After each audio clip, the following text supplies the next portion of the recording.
Hey, welcome to Student Athletes. My name is Tim McMahon. Here we are, first session, brands and branding. A primer on branding, simply put, we're going to talk about brands and branding today. Tomorrow we'll introduce reputation, and then finally we'll wind up with building your brand and how you do that.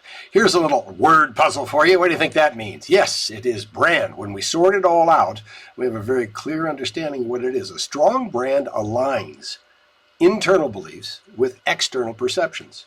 What you see is what you get, kind of a thing. Now, when that happens, we actually can create a bond between the brand and its prospects. In your case, fans, you and the fans. And the most important thing I think we need to do is understand, how do those things happen? So how do you form a bond? You know, when it comes down to it, like a little earpiece, earphones. Myself, I default to the iBuds. But my point is, you may not. You may actually just like Sony because you trust the brand. Or you like Beats because it has a little deeper meaning to you. You kind of connect with it. You saw those star athletes using the over-the-ear headphones from Beats, and then they introduced these inside-the-ear kinds of things. So I'm good with Beats. I'm staying with them. That's my brand. That's who I associate with. It started with a very simple kind of a technical device, and that was Dr. Dre said, hey, let's create a headphone that will replicate the studio sound. What does that mean? More bass. They tuned it to have more bass. Same things they did with the buds. So consequently, you didn't necessarily buy it because it was the buds and the technicality of it, but you bought it because it delivered the emotional benefit of being connected to Beats, which has something going for it, right? Introducing a new concept to you called laddering. Laddering. What does that mean? It means to understand why people buy what they buy. That's how brands work. Brands connect at a base level, and then we ladder up the benefit. We move to a higher level benefit. For example, Red Bull. We ladder up from basically the product features to product benefits to emotional benefits. That's the nirvana in branding. How do I get the emotional side of the prospect or the customer, the fan, connected with the brand? In this case, product features, they're unique ingredients and provides concentration, endurance, and energy. But most of all, it gives you wings. That's the difference. So let's put you in there. Let's put an athlete in there. What are the product features you have? What are the product benefits you offer? What are the emotional benefits that result? Well, we really can't say that until we've studied and investigated you in particularly, but we can ask some questions. And the questions are, what am I good at? What am I passionate about? What makes me credible?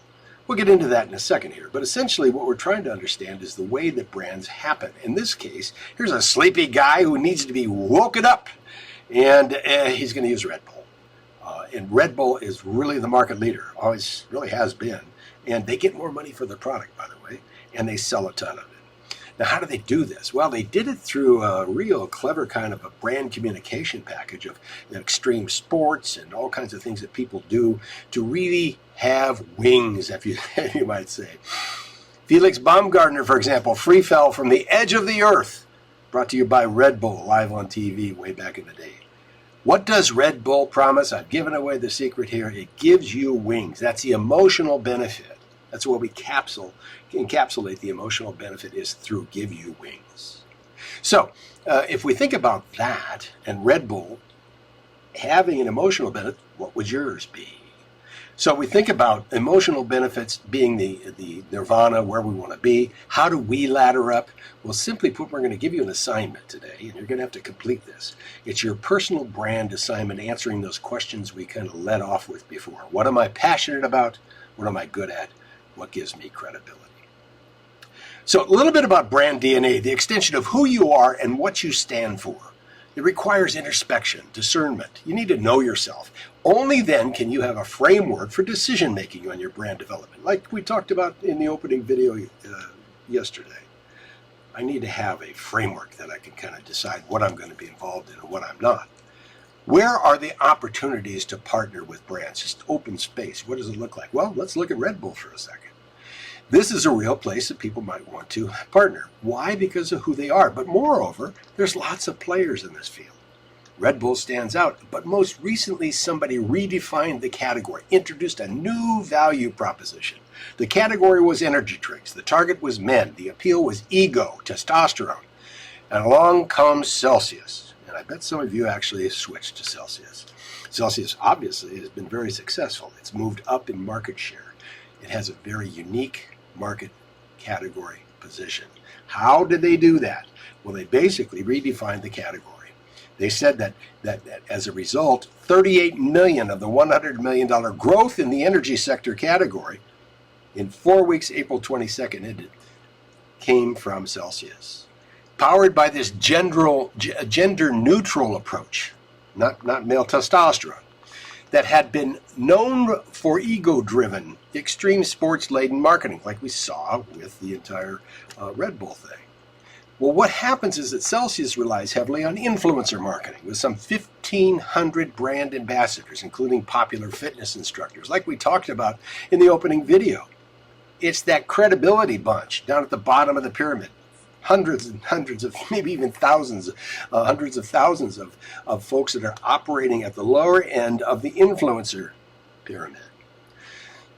Its formula is clinically proven to accelerate metabolism and burn calories and fat. It increasingly has pivoted to more lifestyle. What's that formula? That formula is basically the product construction and the benefit of the product, right? But they laddered up. They laddered up to an emotional benefit, just like Athletic Brewing has done. Their product feature was simple. They never had any alcohol. This is kind of crazy, but the biggest news in beer is not beer. They never had any alcohol. What's the benefit to that? A full flavor. No hangover. That's good for athletes. It's actually very good for athletes. You still have a piece of the pie, so to speak, and enjoy the fact that you're having a quote-unquote unbeer, but you don't have the negative effects. And the emotional benefit is I'm living clean. I'm living the way I'm supposed to, yet I'm not extricating myself from societal norms like going to the bar and having some cold ones. So the results have the new category expanded from 18,000 cases, a paltry amount in 2018, to 96.1 million last year. Now, the activation aspect of this is really critically important. They used NIL athletes and ESPN's Scott Van Pelt during March Madness, and boy, did it blow the cover off the ball. So much so, they added a whole new line of additional beer products to expand their reach and the grab of the category. Here's a typical tweet that came from Scott Van Pelt during March Madness. Now, Scott Van Pelt is one of those guys at the top of the pyramid. He has millions of followers. But we're talking about people at the lower end of the pyramid. These folks, athletes, for example. Lots of student athletes were brought into this game. So branding is really something you have to learn. We look at the content, we look at brainstorming with one another, and then we look to practice it. And that's really what we need to do over the course of the next, your athletic career. Red Bull is a brand. Now, that's a good brand. An intangible that creates meaning and connection for people who identify with it. And the branding that they do, and that little Red Bull car and all that stuff, and the stuff I showed you in the extreme sports, the intentional process of exploiting the product to create value in the eyes of your target. That's brand, and that's branding. What brand do you identify with? Think about that. It'll help you kind of understand who you might try to associate with, or what kinds of benefits you might try to extol. How does it make you feel? Make you feel positive? Does it make you feel energized? Does it make you feel like you can conquer the world? What values do you share with the brand?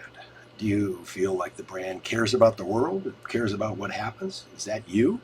Those are the things you're going to have to decide. What do you really want to stand on? What do you want to make your point of difference? Your personal brand is basically an extension, so you need to know yourself. You need to understand how that comes together. This little Venn diagram will answer that question. What am I passionate about? What am I good at? What gives me credibility? And in the center, of course, is that sweet spot, right?